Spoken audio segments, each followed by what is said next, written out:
Yes, good evening, ladies and gentlemen. We are back.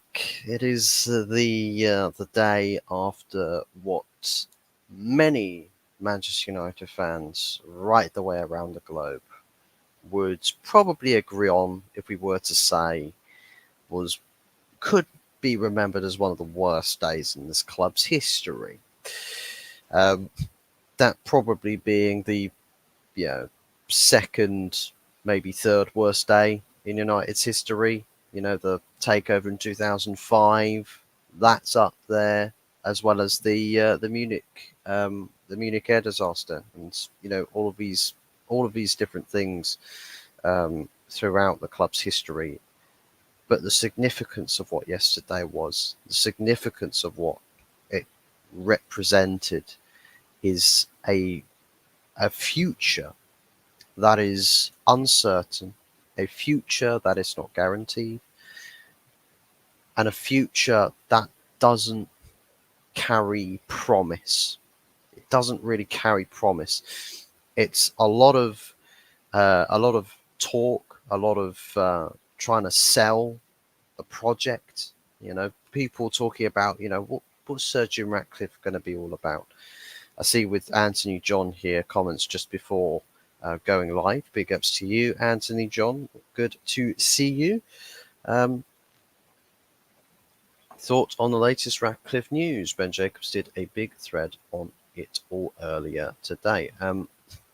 And I've seen pretty much Ben Jacobs has just been talking about all of the stuff to do with Ratcliffe's takeover bid and all the things of that ilk. And he's done a massive, massive, massive thread. And he's hosting spaces, Twitter spaces. He's also been on Saeed's channel today to discuss things. He's legitimately been on as a journalist talking about these sorts of things, and he's basically been in overdrive because it is such significant news and it is such a significant time. Maybe more sort of laid back, more relaxed United fans look at this situation and say, "Thank goodness that it's over," like the takeover process. Whereas other fans will look at this and think, "Well, this is horrendous, beyond abysmal." We had someone who was ready to rid the Glazers, or rid Manchester United Football Club of the Glazers, get them gone completely. So we've had no Glazonomic ownership to any degree, to any percentage, to any capacity whatsoever. Um, and that it would be a fresh start, that everything, like the slate is wiped clean, like everything starts from scratch, we start from square one. But that's not going to be our reality anymore. Now we've basically got we've still got the same vermin that are here and have been here since 2005, but we're also essentially adding someone into that list that I think a lot of people sort of try to see him for what he is. Um, Whether that might be something that is trying to be as accurately reflective to what Sergeant Ratcliffe actually is as a person or a businessman, as well as his intentions with the club. Some people might probably try to paint might be overdoing, overreacting, I'd say over delivering on their judgment on Sergeant Ratcliffe as a businessman. His companies have found strong success in the business world. They have found strong success, but this is a little bit different to me. This is a little bit different because a lot of people, I've seen a fair few people refer to this, or a couple people refer to this, or Sergeant Ratcliffe's intentions with the club, um, have referred to it as a vanity project. Now, for anybody that doesn't know what a vanity project is, it's a project that is essentially um, just it's you doing something to benefit you, right? It's a project that's there to benefit you, and maybe. maybe that's what we're looking into here. Maybe that's the path that we're going to be going down with Sir Jim Ratcliffe. Obviously, we've had the confirmation of it yesterday that the bid is about 1.25 or to 1.5 billion pounds, um, and that it's for 25% of the club. Now, the word is, and it's just a word, and this is where the big problem lies, is it's just a word that this 25% is to get Sir Jim in the door, and he's going to take over sporting, sporting roles, and the Glazers, Joel, Avram, whoever, take a back seat role. They kick back, they don't get involved, they just let Sir Jim do what he needs to do or what he wants to do at sporting level for Manchester United. Now, you look at, want to look at track records as to the sporting side of things. Nice is probably an example of where Sir Jim Ratcliffe perhaps has delivered a little bit short-handed, a little bit short-handed in the football aspect side of things. Big up Stephanie Griffith, always good to see you. Large ups, not as large as this chocolate milk though. My copium. Sipping on my copium, but Shadow, big ups to you, mate. Good to see you. Hope you're doing well. But yeah, it's whether it's a vanity project. I mean, a part of me wants to believe that Sir Jim Ratcliffe, if he takes over sporting side of things, would have a positive impact, because we've got people who are not sporting making sporting decisions, but he'd actually have sporting people in sporting decision making. But that doesn't change the fact, for one thing, that Glazers are still owners of Manchester United. But the one big flaw about this project that Sir Jim Ratcliffe's trying to go on here is that let's take 25% now, but let's tell the fans that in a 3 years' time or so, I'll have much more of the club, if not all of the club. Now, people could do that, right? Businessmen, billionaires, they could do that. They could seize control of a company, a business, an asset, an enterprise in that sort of way. But to me, this is just, as I've said, it's a word. There's no official confirmation. There's no detail. There's no detail on for the public eye to access as to the structure, the long-term plan, short-term plan. All it is basically like those. It sort of sits at the moment as like false promises, right? When you get those, like a toxic partner in a relationship, as an example, and they tell you that how sorry they are for, rubbing you up the wrong way. They tell you that they're going to change, they're going to be better. They promise it to you, right? They promise you, but that's kind of what they want. They want to tell you the things you like to hear, so you don't really sort of keep on the pressure and you don't hold or uphold high expectations. They tell you these things to win you over, right? Forget all of this stuff. Forget what me taking over this 25% of this club means here.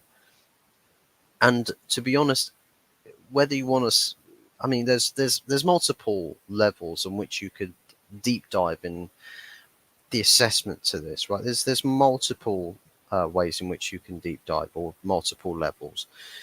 For me, if I were to be, I'd say, is brutal the right word with it, or just, I think it, where, what I look at it as is Sir Jim Ratcliffe with his minority bid. If he had just held the nerve to not go, and this is echoing the sentiment to what Mark Goldbridge was saying on his shows earlier today, that the Glazers get to stay. The Glazers keep everything. they've gotten everything that they could possibly have asked for. And we'll get on to the problem with the whole Sir Jim Ratcliffe gradual takeover process that he wants to or wants to undertake in order to seize control of the club in its entirety. Um, I'm not too sure um, as to what the truth is, as per with the fan groups, the fan MUST have released a statement on it. The 58 have um, stated that they will continue to protest until the Glazers are gone, and just the Glazers. They don't give a toss about Sir Jim Ratcliffe. But the problem is that Sir Jim Ratcliffe has inadvertently kept the Glazers here. Right, he is the reason why this process has not ended up as a full sale. He is the reason, because the Glazers wanted, and I said this about minority stake shareholders trying to do investment funds, that nobody wanted to do those sorts of deals with the Glazers. And the Glazers have been trying for a very, very long time. So what they do, they open the sales process. We'll sell the club, but we'll make it so unbelievably complicated to what we are looking for and to what our parameters are in your bids as the buyers. You're buying from us. We're going to set the parameters so complex but so hard to achieve if you want to take everything from us, but we're going to offer the option to a much easier way into this club. And you can either do us the favor or just don't bother at all. And this is the thing, a lot of people have said that Qatar have got bottomless pits of money, but the thing is that the facts are facts. the, their bid in accordance to Ben Jacobs as well, by the way, the club valuation sat, I think it was about like 3.6 billion, I believe. No, $3.2 billion, right? So the valuation of the club was at estimated point of the final offer, where Sheikh Jassim hadn't rebidded or submitted an improved offer. That the club valuation was estimated that thereabouts of $3.2 billion on the market. The thing is Sheikh Jassim's final bid was double that. He had doubled. So he wasn't like slightly overpaying here. Like, guys, we need to understand that we're talking billions here. We're not talking like your Facebook marketplace type auctions here. We're not talking about this. We're talking about billions upon billions upon billions of dollars or pounds worth of money that you're overpaying for something for. There is no, and smart businessmen out there will tell you, even if you want it that badly, don't jump the gun on this. There's only so far that you can go, and to going up beyond $6 billion or pounds in the maximum bid valuation would have been ridiculous. Would have absolutely have been ridiculous. I mean, the facts are facts. Qatar's latest bid, their last bid, was a world record bid. Fact. It was a world record bid. And the Glazers said, nah, we want way, way, way, way, way more than that. Sir Jim Ratcliffe's bid for this 25% supposedly holds better valuation.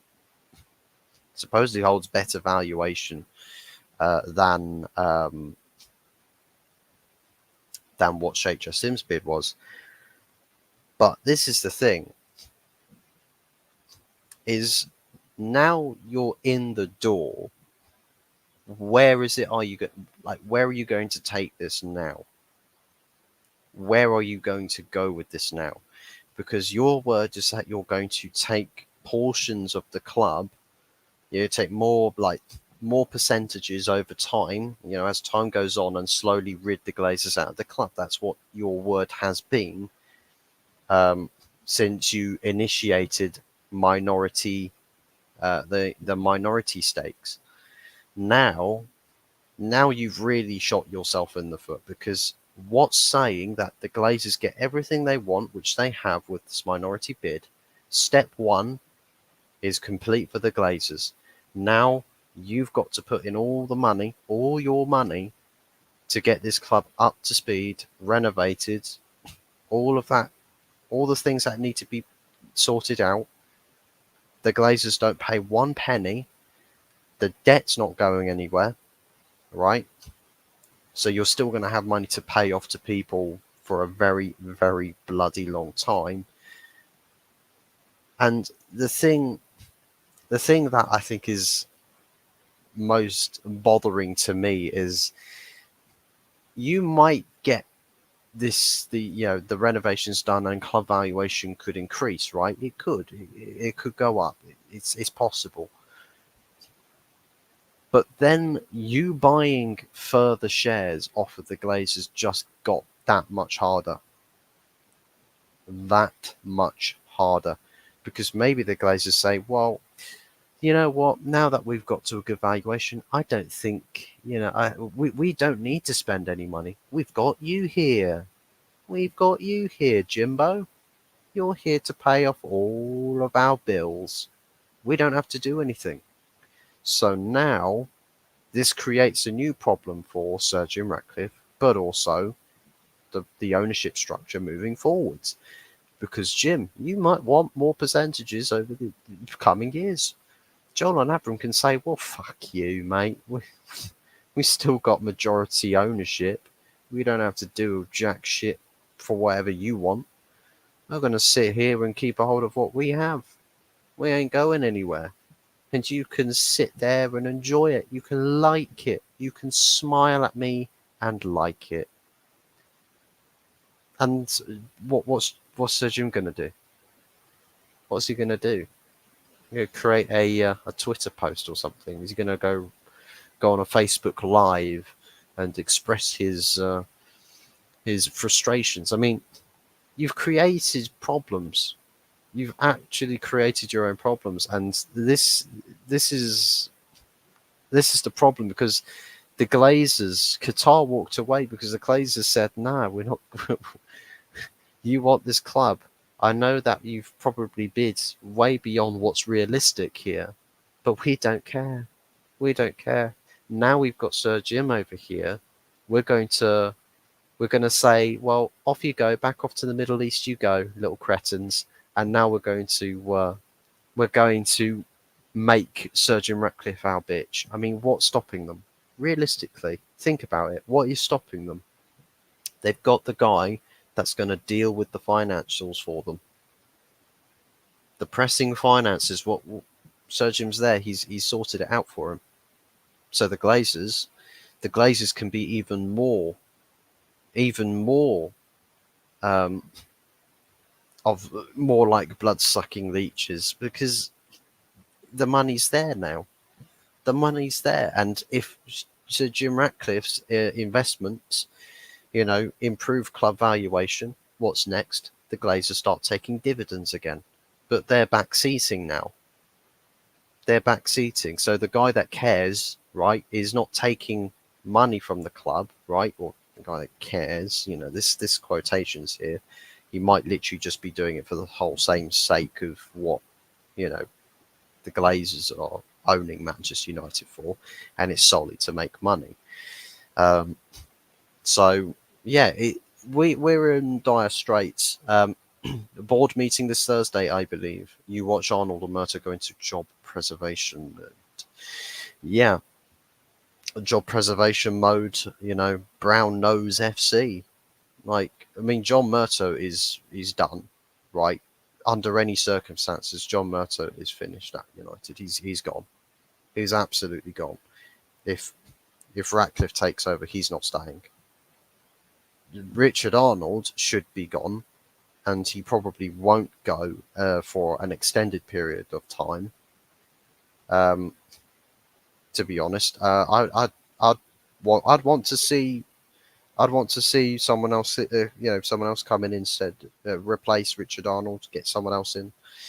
But yeah, it's going to be brown nose settings in that board meeting for those guys, because let's be real, most of them will know their jobs are on the line. But the problem is that I'm not too concerned on what the footballing structure is going to be. It's the ownership structure, and that the financials, the club was heading, for cataclysmic settings on a financial basis, right? With all the increasing debts, well, the debt's going to increase.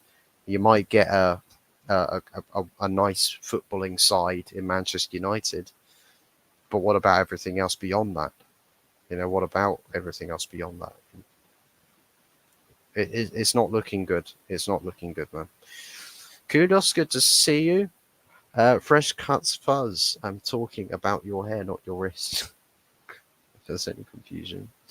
Well, thankfully, I'm not in that sort of a mindset to go ever consider to get myself some fresh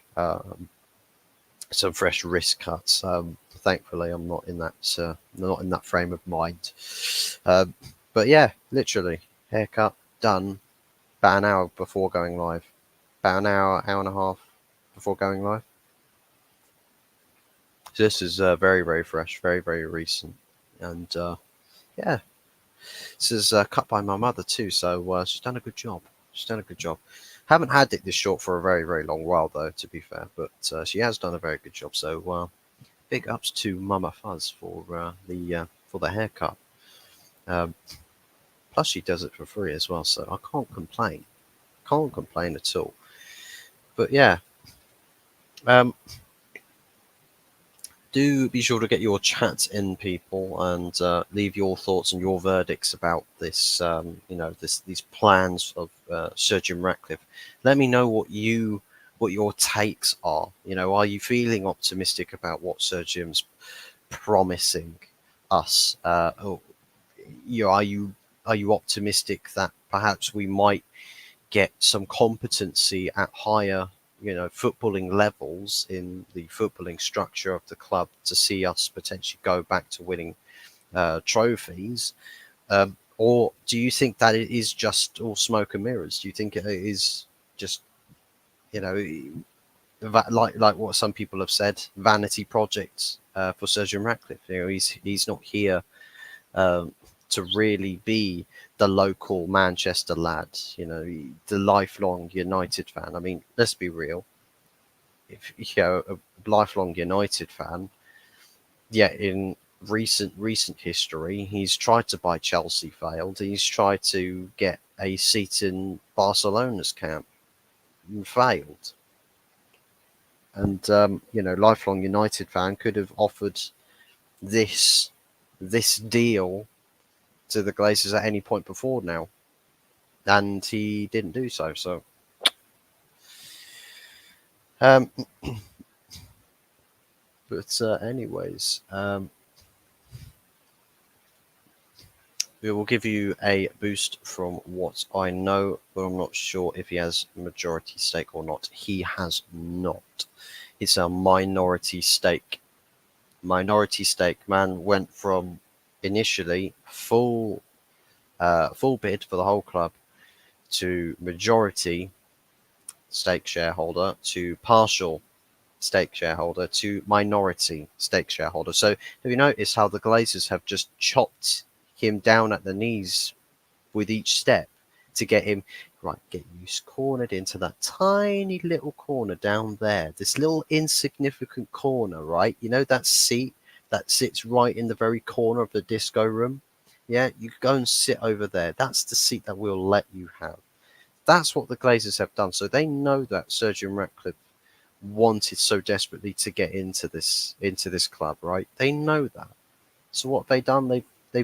They've essentially almost done the bullying tactic. They know that. The Glazers knew Qatar cannot be bullied. They cannot be bullied.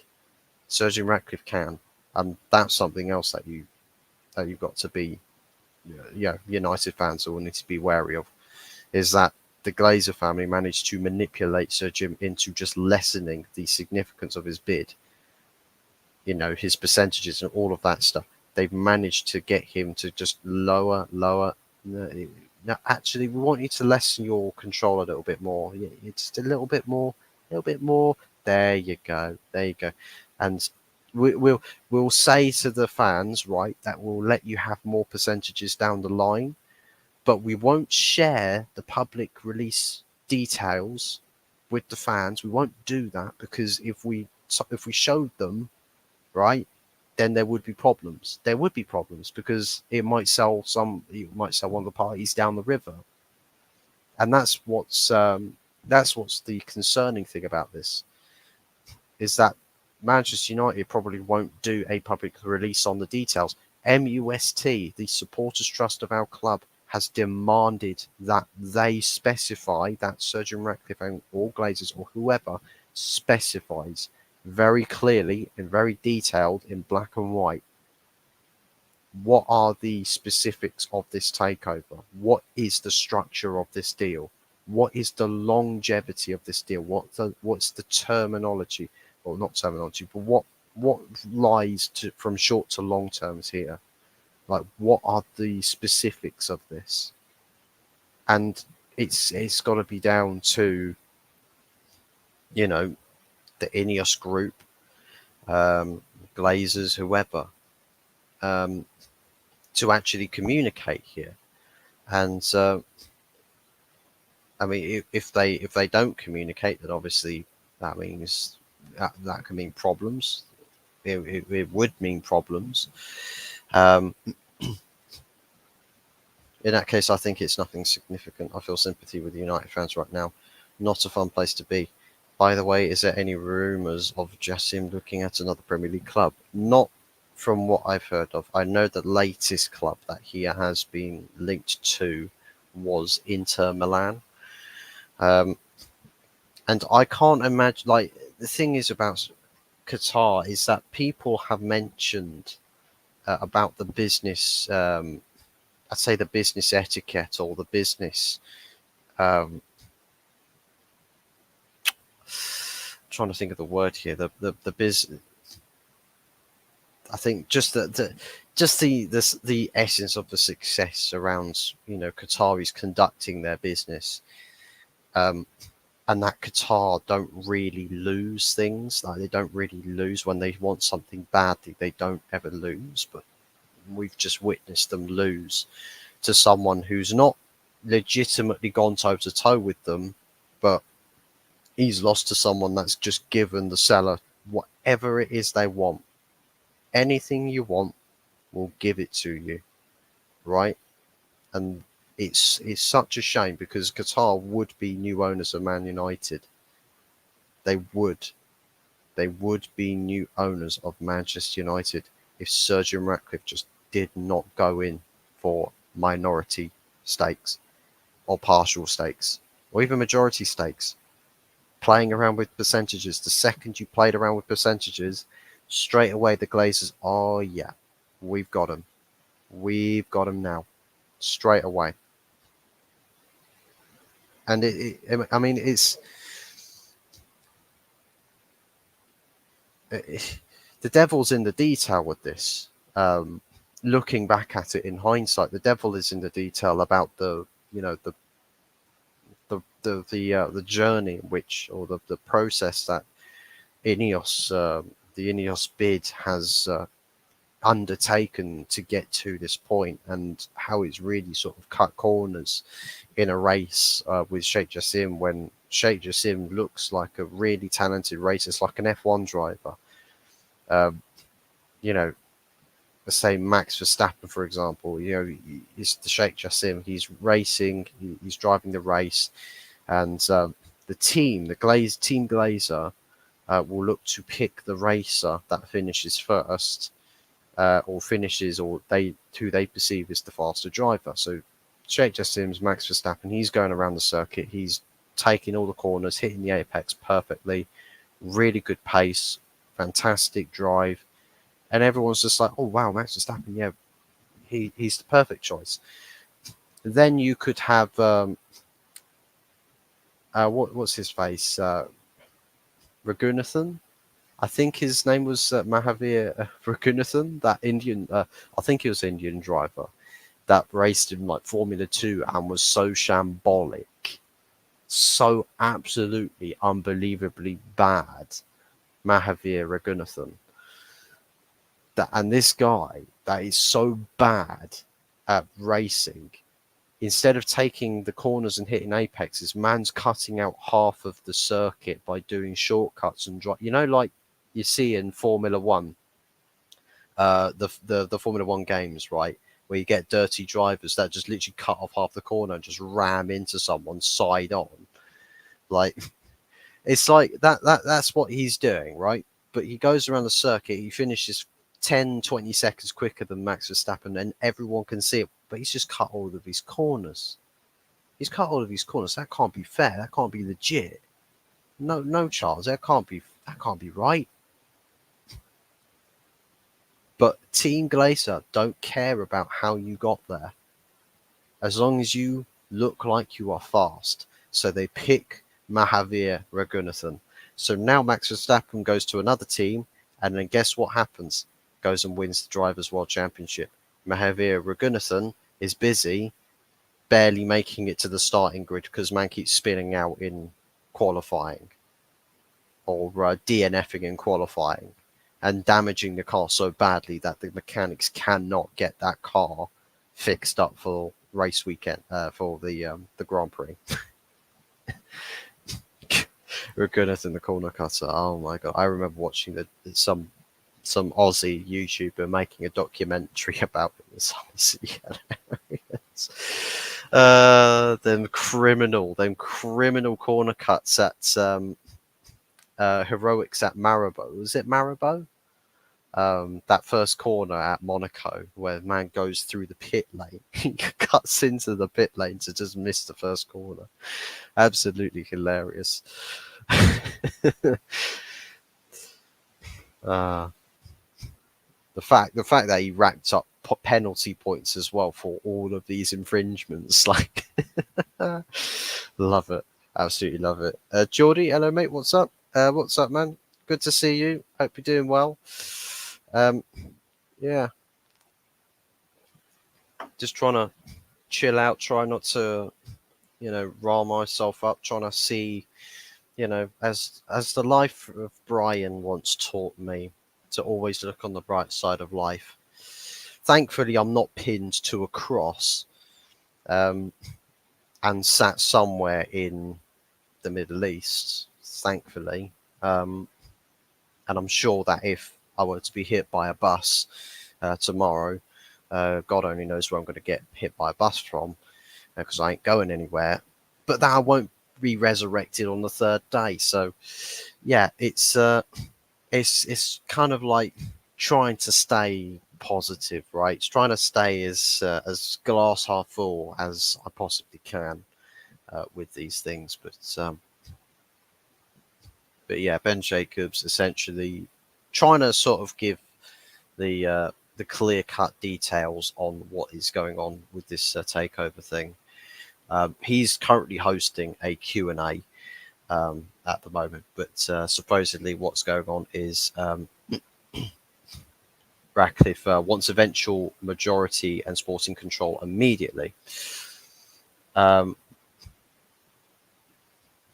yeah, so essentially, Sergeant Ratcliffe, to put it into to make it simple, to simplify it, Sergeant Ratcliffe basically his 25% is to get the foot in the door.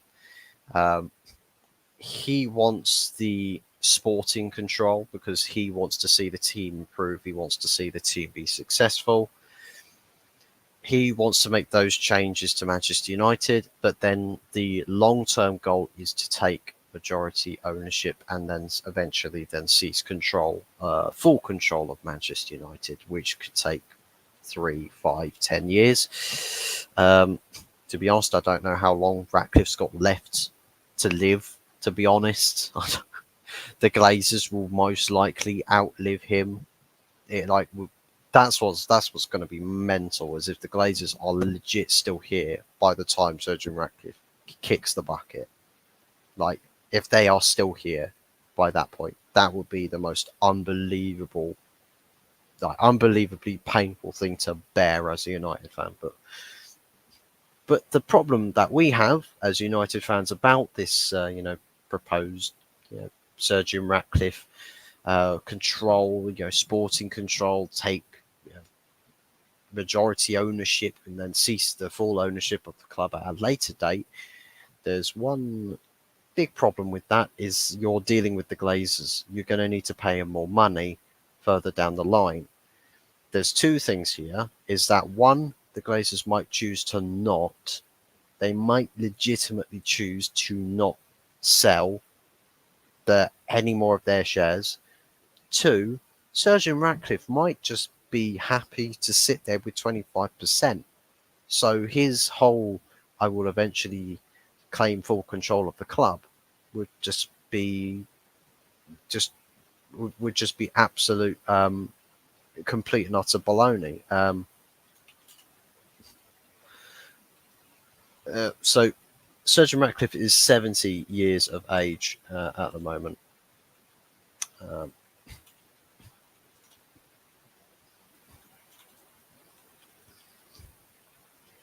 So yeah,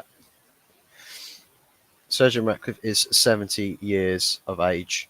The Glazer family, or Joel and Avram's 62 years of age, and Joel Glazer's about 58 or 56, I think. So the Glazer's going to be around for quite a while yet. Quite a bloody while. But Sergeant Ratcliffe, God only knows. God only knows. Oh, we are in dire straits right now. Yeah, real dire straits. And it's not looking good. It is not looking good. Just going to go through some of the. So Ben Jacobs, basically, again, just doubling up on previous statements that more on Sergeant Ratcliffe's 25% offer for MUFC worth around $1.8 billion. A breakthrough occurred last month when Ratcliffe restructured his bid. It will now be put for board approval next week. So obviously there is a very, very slim to naught chance that Sergeant Ratcliffe doesn't actually get the takeover if everybody on that board by majority votes against it. Imagine that if everybody just banded together and just said, "Nah, we don't fancy it," and just said no in the voting room. That would be hilarious. That would be absolutely hilarious. I wouldn't be able to stop laughing if I saw that. It would be a complete and utter shambles of a takeover saga and process, but it would be hilarious. So, also the MUST statement. So I'm just going to read out what has been quoted via Ben Jacobs here. So MUST statement. It would be wildly optimistic to think the Glazers are acting in the interests of supporters or making decisions which don't centre on their own priorities. However, what supporters should expect now is clarity and an end to this process. We call upon all parties to put MUFC interests before their own interests. If the reports are true regarding Ineos obtaining 25% stake in our club, there are a number of questions which need clarity before supporters can make any judgments on its merits. So essentially that is MUST saying, look, if you guys want this ownership, you have to be clear. You have to be transparent with us. You have to tell us everything. You have to show us everything. Show us the documents that by law you're allowed to show us. Right? Once it's all said and done, you have to show us the documents. You have to. Like, that sort of transparency. Man, you are indeed in dire straits. money for nothing, all the fans falling for the Glazers' latest trick. And you know what? That's the thing. That's the thing. A lot of people have said, look, the fans have got to be to blame for this, because the divide, the division in the fan base about what fans want. And it is true that fan bases have divisions, and ours probably more so divided than really ever before. I mean, it's become even more divided now, because there's people that are singing the praises of Sir Jim Ratcliffe, but there are others that are just like, but why can't you see it for what it actually is? How can you not see it for what it actually is? It's like, we're in trouble here. We're in serious, serious trouble. The Glazers, who you've been protesting against for the longest time, or have said are not good for this club, are staying here after a takeover process where we were within an inch of being fully sold. We could have hit the reset button. Look, the guys that own and run, that created FC United of Manchester, yeah, that small club, created by the fans of Manchester United Football Club, that walked away in 2005. They went and made their own club. Those fans, right, the people who created that club, who are officials of that club, were rooting for the Qatari sale because they wanted the full takeover. They wanted Glazers gone. Right? They still look at Manchester United and think, we would like to see the best happen for this club. Unfortunately, Manchester United supporters far and wide, the best option hasn't happened. The second to worst option has happened. The worst option would be, we just have Glazers and Glazers only, and they just cancel the whole process. But financially, it wouldn't have made sense. The only reason we are being sold or having any takeover process now was because they have been given a lifeline by Sir Jim Ratcliffe. He has handed the Glazers a lifeline. He has absolutely handed them a lifeline to just exist at Manchester United now. And the worst thing is that the dividends, they will start again, because Sir Jim Ratcliffe is going to take care of paying off all of these different entities at the club. The debts, the stadium refurbishment, the training ground overhaul, all of that stuff, right? Sir Jim Ratcliffe is going to pay for all of it. The Glazers will not commit. The only commitment they want is that Sir Jim Ratcliffe gives them $1.8 billion in the bank, and then maybe they might consider giving them little pickings, slim pickings, for extended control or ownership of the club, whilst taking the absolute wholesale piss with how much they value these small little tippet bits with. Maybe they will say, well, every time you buy something off of us or buy another percentage or two, we're going to charge you $1 billion now per percentage. And it's like, what's stopping them from doing that? And it would be absolutely pathetic. It would be greedy. The Glazer greed seems to be able to always win. It always seems to win, unless someone were to absolutely cock up the finances of this club from top to bottom, like a hacktivist group or something, just like shutting the shop down, the club shop down, and constantly booting it offline every time it comes up so that no merchandising sales could be done. That would be cataclysmic for Manchester United. But this is these are the sort of questions now that I guess would be asked, is because the Glazers are staying, and the message was very clear from all the protest groups and the pro-sale groups or pro-Qatar groups that it was full sale only. Like, the Glazers cannot stay to any capacity, but they're staying now. That's it. They are here to stay, right? And that's the fact. So now, for anybody that was like, oh, you better watch it, because what happens if they stay? The outrage, right? So we're now going to be expecting an outrage from these fans. We're going to be expecting protests like you've never seen before. You're going to be expecting riots. You're going to be expecting all sorts of things. I don't think we're going to get even the slightest peep. Maybe we'll have the 1958 continuing their thing, and you know, fair play to them. They've tried to issue a rallying call, and you know what? Even Mark Goldbridge has just said, "Look, these problems are massively concerning to me now, and I'm switching on now. I'm activating myself.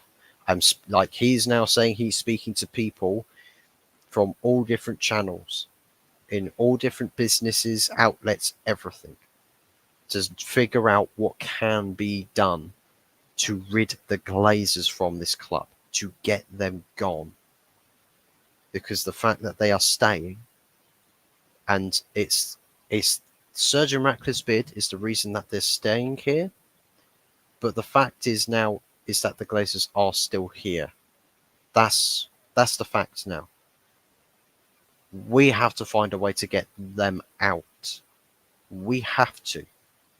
There's like, these guys are killing the club, and they will continue to kill it. Even with Surgeon Ratcliffe being there, they will still continue to kill it. And that's the thing, because it's only about making money for them. That's the only reason they own Manchester United. There's no pride to owning the club. There isn't pride. This is not about pride. This is about money. Make us rich, you Mancunian bastards. That is what their motto is with owning this club. That's all it's ever been about. So why people will sit there and say the Glazers aren't bad owners? They aren't bad owners. It's honestly fucking pathetic. They are out and out the worst owners on the fucking planet, bar none. Because they've got the money, they've got a club, right, that fortunately, so fucking fortunately, generates one of the highest revenue turnovers every single year. We are so lucky, because if we had a revenue turnover like a Leyton Orient, sorry, Manchester United Football Club would be shutting its doors, and probably would have shut its doors 10 years ago. We would have disappeared, wiped off the face of the planet. That's what that kind of ownership does. They take all the money, and when the pool's dried up, they'll palm it off to somebody else, right? Or they don't sell it off to somebody else to the point where they stopped, or they don't put money in. They don't pay the league organisers anything. They don't pay anybody anything, right? And it's not about owners being bankrupt either. They would hoard the money, and they say, well, I don't care about this club anyway, so yeah, let them go under.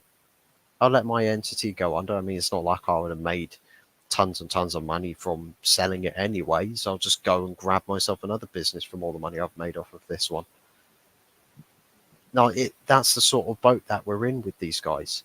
It's just about money. Nothing more, nothing less. I have faith in United fans. Unlike Spurs fans, they actually have the balls to do things like storming the pitch and not making fun of protests. Well, the thing is whether people would say that Sheikh Jassim will go to buy Tottenham Hotspur or something like that. I don't think he would. I think it would also be nigh on impossible for Sheikh Jassim to, fairly bid for Tottenham Hotspur or another Premier League club, or most specifically Tottenham Hotspur, for a fair price. Maybe, well, I mean, FSG have asserted that they're not looking to sell, but they're also somewhat in it to making money. So again, leeches, they're not going anywhere. Fuck FSG. From a United fan's perspective, seriously, fuck FSG. Those motherfuckers, they can piss off as well. I mean, ENIC, the fact that they employed Daniel Levy, and the fact that they think it's all going swimmingly well. Listen, You might be loving Big Ange instead, but when shit hits the fan for Big Ange and it goes back to square one, people will still not blame Daniel Levy. After all is said and done, people will still not blame Daniel Levy.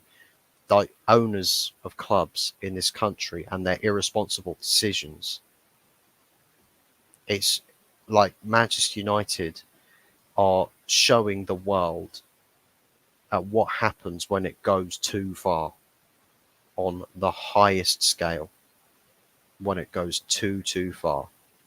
And it's gone much too far. And listen, I as a football fan believe in this being a sport for the fans, right? It's created by the poor and stolen by the rich. I fully believe in that statement because it absolutely is. Created by the poor and stolen by the rich, football was a sport for the fans, right? And I don't care what club it is you support, you are a football fan. So I stand in the same corner as every fan that has a owner at their club that does not seek the best outcomes for that club, right? That does not do it for the sake of the fans, right? Putting the fans' interests, and like the MUST statement, put the fans first. If there's anything, even if it kills you, put the fans first, right? And that's all we ever want this to be about as football fans. We are worth more than United at this moment. Then again, Jessim doesn't have to do maintenance work on the infrastructure. Daniel Levy is still on my bad books, I don't forget. Daniel Levy is literally, I'll tell you what, Daniel Levy's gotten away with bloody murder. And I would still be like what the, regardless of win, lose or draw, for United fans, win, lose or draw, it's Glazers out, right? For Tottenham fans, it needs to be win, lose or draw, Daniel Levy out. You've got to get that guy gone. You've got to get him out because it just comes full circle with this guy. Thinking he knows what's best for Tottenham Hotspur. And the fact is that he has deprived your club of success for so long, right? Is that it's warped the perceptions on why Tottenham fans support your club.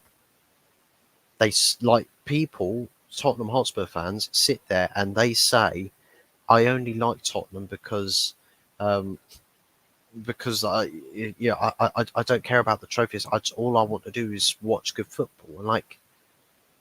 But as far as you want entertainment, the fact is that this guy, right, who has all the power at Tottenham Hotspur, all of the power, has retracted you away from success and has pushed you further and further and further away. So now when things look good, everyone gets excited, cool. Daniel Levy does not care if you go on a Premier League title race. Daniel Levy does not care if you win the Carabao Cup, the FA Cup, or the Champions League. He does not care if you win any trophies at any stage in your club's history. He doesn't care. Make money. Yeah? Make profits. Let me go and please Enoch. Let me go and please Joe Lewis. Let me go please those guys. Let me take these spreadsheets. Let me show him all the greens on the finance sheets. Let me go and show him this. Then I get to keep my job for longer. As long as the green on the finance sheets are good. I mean, what's success anyway? Success is for losers nowadays. It's all about, going viral for clicks on the internet for one side of things. It's all about, pushing narratives and making money. Football, sport created by the poor, stolen by the rich. Daniel Levy, the biggest ass-kissing leech yes man that I've ever seen from a business perspective. I just have no respect for him. No respect for him. I, I, I can't have respect for a guy that has been in control of Tottenham Hotspur for so long and has taken that club to such a place where Arsenal fans, right, if North London rivals, I mean, Arsenal fans don't respect Tottenham. They don't respect Tottenham because it's the club they think they're all Billy Big Bollocks, but they win fuck all. And that's what the conversations are all about at the end of the day. They don't win anything. They're not serious. Lee Gunner speaks about Spurs at the top of the table and he constantly shoots down every argument that's pro Tottenham. But you're just Tottenham Hotspur. You're Tottenham Hotspur. You're Tottenham Hotspur. Who embedded that? Daniel Levy. He's embedded, but it's just Tottenham Hotspur. The terminology is all Spursy. Daniel Levy. Thank you, Daniel Levy, for sticking that name tag right plastered across, like Sports Direct was plastered across the big wall at St James's Park. The ugly, fucking ugly Sports Direct logo by bloody Mike Ashley. He's taken Spursy and plastered it right across the face of the club. Ridiculous. We are the most profitable club other than United in Europe, I think. 15 years without a trophy, with our fan base, our size, and our resources is fucking disgraceful. It is. It absolutely is disgraceful. It is. It's absolutely pathetic. And you know what? I, I would. A part of me wants to say that I pity. Um, I pity the Spurs fans, right, that want to see this club go on to be successful, right, that are serious about that and believe that they just want to see this. They want to see the mediocrity at their club end and go on to be a serious competitive club and actually try to do what the fans want. The problem is that Daniel Levy's almost fully won, like completely gotten Tottenham Hotspur exactly the way he wants it, because Tottenham fans nowadays don't care about winning any trophies. They don't care about winning any trophies. All they care about is seeing good football. I just want to be entertained. Okay, so if you lost every week, but you played good football, would you be happy? And anybody, right, who answers that question and says, well, I wouldn't be happy because we'd be losing every week. Right, so you do care about the success because that's the merit of winning and losing a game. If you win a game, you are successful in the match. So playing good football has no relevancies at this point. We're past that. If you win a match, you were successful for 90 minutes. You won the game. You were successful over after that 90 minutes after the final whistle. You were successful. So if you're not after success as a football fan, you don't want your team. You don't back your team to win football matches. That's why success has got to be the standard bearer in football. Because success, whether you want to title it as winning trophies or finishing above other clubs or winning a match, right? Success, success is a universal term in football and it represents at every single stage. So when you want success, you want it all across the board. That's what it's all about. That's what success is all about. You want success. If you want your club to be successful, you want them to you not just back them to win every game. You win titles, you win trophies, you go on to great things. You go make history, right? Both are mandatory for me. Good footballing success. To dare it is to do. It's an indispensable part of our identity, but success has to be there as well. and good football is great for the entertainment value, but that's why the phrases exist about, you know, winning football matches whilst playing ugly football can be a great thing, or playing badly. Shows the character side of things. That's why people commend, you know, ugly football that wins matches. That's why you see people commend that, because it's a test of other elements of a team, um, in their capabilities to actually finding success. I mean, Diego Simeone's never played beautiful tiki-taka football, but when he's won trophies, he's done so against, the established order of his environment, of his league, his competitors. If football, even if it's bad or ugly, and people will say, "Oh, when's the last time that some defensive manager won a trophy?" Oh yeah, you can't answer that, can you? Oh yeah, it's longer than 5 years ago, wasn't it? So basically, football changes.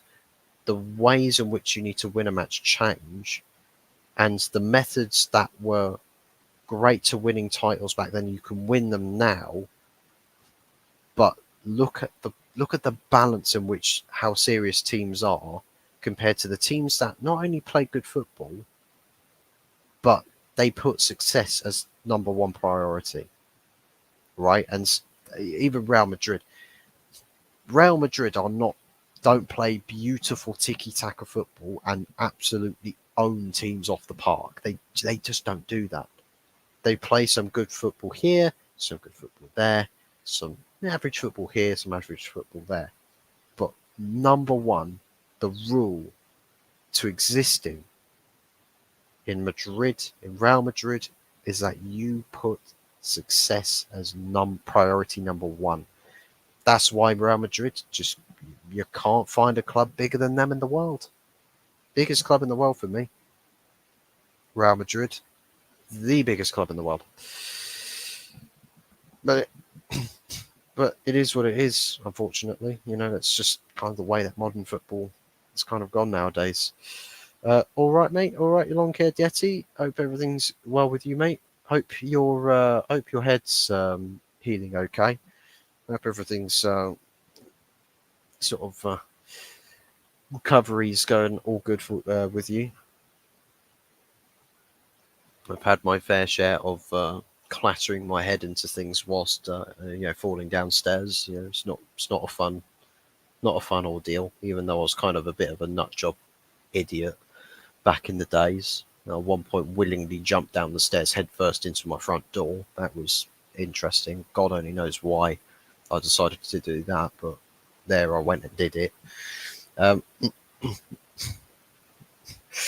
This club did the first cup double, first club in England to win a trophy in Europe, FA Cup record holder until Arsenal at the Emirates, fallen giants, but apparently we are a small club. Well, that's the thing, is you were early days, but as I've said with Daniel Levy, since he's been in charge, he's been in charge for a while. He doesn't talk a language of success, but he instead takes you further and further away by lowering your standards. Which hit? What have you heard? God only knows. God only knows which hit. Mate. Well, if you know, you know, right? At least one of those heads had a helmet on it. I saved my beer. Priority number one. I would not know what to do with myself if I fell upstairs and lost this, right? That, and the fact that this would go into a carpet as well. Christ almighty. I would be murdered. I would be absolutely murdered if I ever spilt my life juice onto a carpet. Not my blood, by the way. My chocolate milk. That gives me life. It gives me life. It gives me enlightenment. But anyways, that's kind of wraps up the show tonight. Discussed the things I was wanting to discuss. And it has been an interesting chat to also discuss a little bit about Tottenham Hotspur, and the tragedy that is Daniel Levy for Tottenham Hotspur. But it is what it is. Not that hedgy. uh, but anyways, guys, I'm gonna wrap the show up there, people. Big ups to everybody that has smashed a like on the stream. Um, about 7 likes there, just off the edge of 10 likes. If we were able to get that with anybody who watches on playback, then that would be most appreciated. Big thank you to everybody that has been supporting the channel, that has liked, that has subscribed. Of course, speaking of subscriptions, we had a fellow Arsenal channel, TJ Warren, who had their 500 subscriber celebration stream earlier tonight. Do be sure to go and leave a congratulations comment on his channel. That's t.j.warren TV. Just type it in. I'm sure you'll find it quite easy. Do be sure to go send your congratulations over to him, as he's hit a very key milestone in his channel's growth, and we are on the road ourselves to 120 subscribers ourselves, which would be small milestones, but small steps, small baby steps, but we are all heading in the right direction. So we are growing. We are on the road. We are on our journey. So big ups to everybody. Thank you very, very much for everybody who has tuned in to watch. Cave is a euphemism in it. A great stream, matey. Thanks as always. I know you've popped in quite late, but if you were to watch things earlier on, if you were to watch it on playback, I'm sure that the talking points of the stream, right? The relevance to the stream description, the Ratcliffe plans. That's basically what the stream's been about. Just chatting about what he's aiming to do. Could it be a vanity project? Could it be that he's genuinely trying to slowly, weed the Glazers out? I don't know. We'll have to see. But write it on his helmet. Scary stuff, man, for you guys. It is very scary stuff, because it's a very, very uncertain future, and the problems that we could have solved with the Glazers selling, the problem makers are staying, but we've now got the Glazer enabler who's joining the crew. So yeah, it's not good at all. Have a good night, Fuzz. I just woke up. Because I know you're from the land down under. Thank you very much for tuning in at Kudos as well. It's always great to see you, as well as you, Big Yeti. Big Yeti? Longhead Yeti. Don't know where I went with that. But also big ups to Stephanie Griffith, Shadow, and Anthony John as well for tuning in. And Geordie, of course, stopping by as well. Big ups to everybody that's tuned in. The boys offered them double, didn't they? They did. They literally, the latest bid was estimated over double the club valuation, and they were never going to get in because of Sergio Ratcliffe's bid. Never. They were never going to get in. Big Yeti, have you heard things? I can tell with the echoes off the cave that the conversations of past the murmurings and echoes of past conversations. Perhaps I've picked up a few things here and there, but anyways, I'm gonna wrap things up there and not keep you guys on for too long. I'm gonna let you go and enjoy the rest of your Sunday evenings, however you are looking to spend it. And thank you very much for tuning in, and we'll most likely see you again tomorrow. We'll have to see how everything goes, but big ups to everybody. Thank you very much for tuning in. I'm going to go and chill, just chill and relax, and as like I've already said this stream, take some advice from the life of Brian. Always look on the bright side of life. So that's what we're going to be doing. Swoosh off the swinging Christ almighty. End the stream, Dave. End the stream. Anyway, goodbye, everybody. Take care and peace out.